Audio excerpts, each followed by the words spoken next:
I just watched one of the most horrifying videos I've ever seen. I've seen videos of beheadings, people being burned alive, women being stoned, and so on. But this is worse.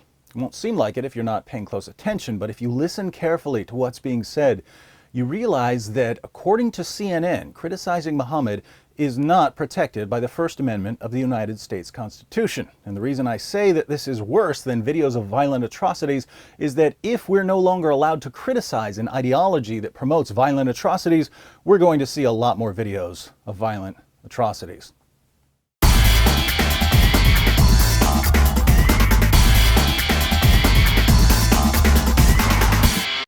Here's a little background to the video. Muhammad ordered his followers to brutally murder those who make fun of him. Nearly 14 centuries later, people like Salman Rushdie or Lars Vilks or Theo van Gogh or the Charlie Hebdo cartoonists either have to go into hiding or they get killed. But terrorism isn't an end in itself. Terrorism is a tool in the jihadist's tool belt for reaching a goal. Critics of jihad and Sharia know that if terrorism starts having the opposite of its intended effect, in this case, if killing cartoonists causes people to make fun of Muhammad even more instead of silencing them, jihadists will become less eager to use the tool, terrorism, because it won't help reach the goal.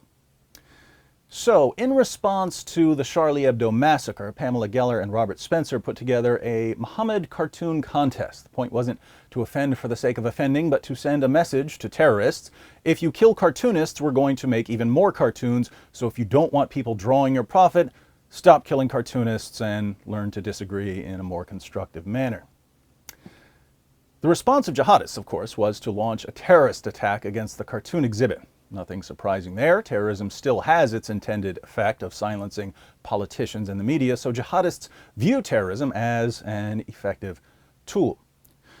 What should be surprising, but for some reason isn't, is that news networks like CNN are using a terrorist attack on a cartoon exhibit as an opportunity to condemn not only the victims, but also the constitutional rights that allow us to criticize jihad, Sharia, honor killings, female genital mutilation, and so on.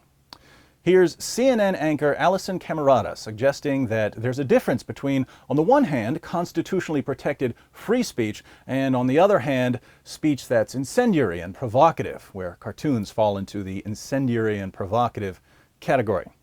Yes, but what people are saying is that there's always this fine line, between freedom of speech and being intentionally incendiary and provocative. So free speech and provocative speech may seem like the same thing to Pamela Geller, but there's a fine line between them. What do you think of that, Pamela? Intentionally incendiary and provocative by drawing a cartoon. This is the low state of freedom of speech in this country. If CNN wants to say that there's a difference between offensive speech and inoffensive speech, fine. But when the network declares that there's a difference between offensive speech and speech that's protected by the U.S. Constitution, free speech over here, line, offensive speech on the other side of the line, we've got a problem. You'd expect the media to know that both offensive speech and inoffensive speech are forms of protected speech. But maybe Alisyn misspoke. Let's give her another try. But there is a debate to be had about what the line is between freedom of speech and provocation. Now it's not even a fine line, it's just a line between free speech and provocation. And we need to have a debate about the line between free speech and provocative speech, where provocative speech is, again, cartoons.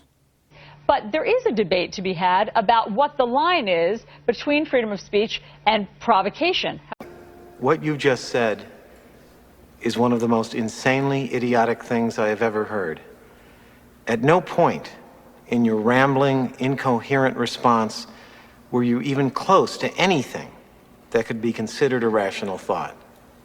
There's no line between free speech and provocative speech. Provocative speech is free speech.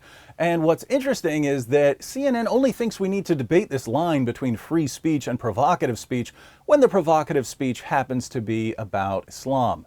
When South Park makes fun of Mormonism or Scientology, when Saturday Night Live does skits about Jesus, we don't hear a peep about how we need to rethink the line between free speech and provocative speech.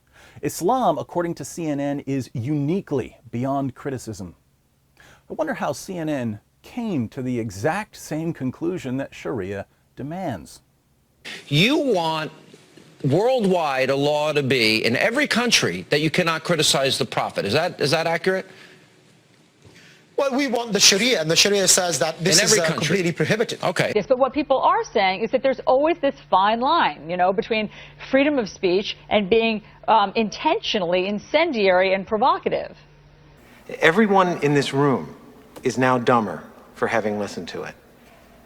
The response to people who kill over cartoons should be, it's a cartoon. Grow up. If it offends you, live with it, like the rest of us do when something offends us.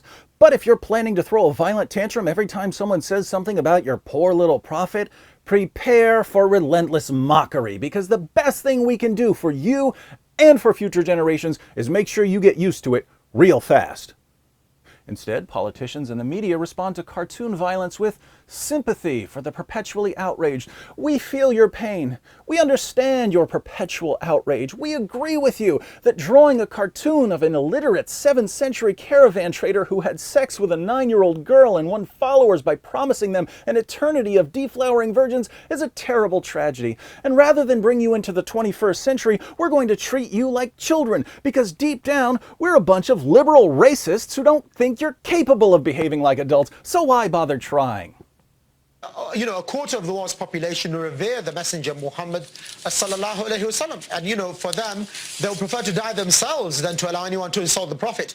Now, people in the West should understand that we live in a very unstable and insecure world today, which you can see very well now in Paris, what the consequences of insulting the Prophet are. And what we're saying is that the sensibilities and the emotions of Muslims must be taken into consideration in the context in which we live today.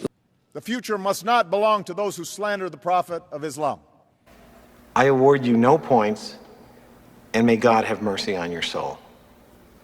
The saddest part about CNN's stance is that by agreeing with jihadists that criticizing Muhammad is in a completely different category from criticizing anyone else, the network is encouraging future violence. Alisyn says in her discussion with Pamela that violence is unacceptable and that Pamela does have a right to criticize Islam. But by turning right around and proclaiming that drawing a picture of Muhammad is so heinous that we need to rethink the boundaries of free speech, she's telling terrorists that our rights are negotiable, that we as a civilization are still on the fence about free speech, and that if pushed hard enough, we might just come down on the Sharia side of things. Quite an encouraging message for future jihadists. So, keep feeding the crocodile, CNN. Maybe it will eat you last.